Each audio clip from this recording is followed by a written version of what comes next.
My name's Elizabeth McCormick, and for my signature assignment, I will be discussing cyberbullying, its effects, what to look out for, and how to prevent it. This presentation is to help friends, family, parents, or teachers learn what the effects of cyberbullying are and how to prevent or watch out for those effects in the future. Cyberbullying is the process of bullying behind and/or through technology. It is a bullying tactic that can take place on social media, messaging platforms, and gaming platforms. This behavior is used to scare or shame an individual and is usually never face-to-face. With the increased use of technology, cyberbullying is becoming more and more prevalent. The University of London reports from a study that students were most aware of bullying by picture and video clips, followed by phone calls and text messaging. So what are the effects? Cyberbullying can affect the mental and physical well-being of an individual. A research brief on cyberbullying conducted by the University of London found that 20 students, or 22%, had been victims of cyberbullying at least once, and 5 or 6.6% had experienced being cyberbullied more frequently. Phone calls, text messages, and emails were the most common forms of cyberbullying, where chat rooms was least common, all happening outside of the classroom. Here's a brief video produced by Anti-Bullying Pro on YouTube showcasing a few cyberbullying victims and their stories.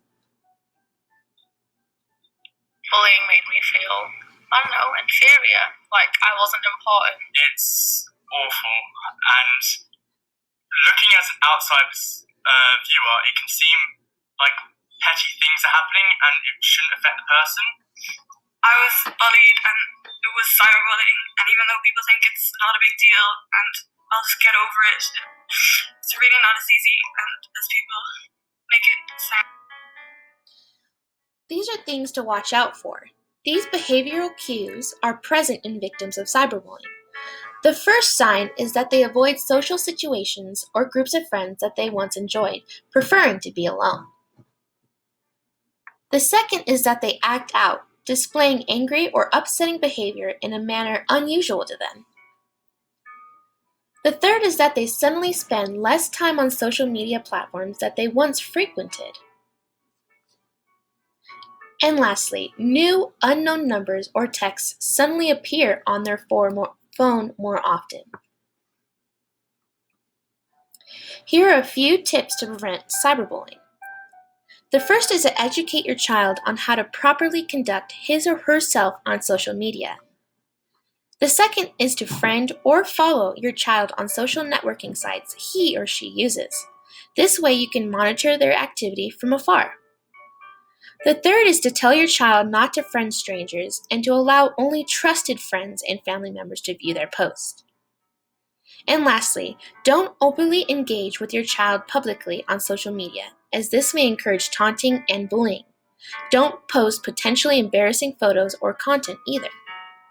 To conclude, it is important to remember that we as parents and teachers must educate our students on the subject of cyberbullying. Without the knowledge and prevention, cyberbullying can greatly impact people's lives, including your students, friends, or children.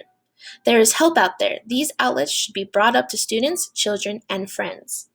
Thank you for watching. Stay smart and stay safe.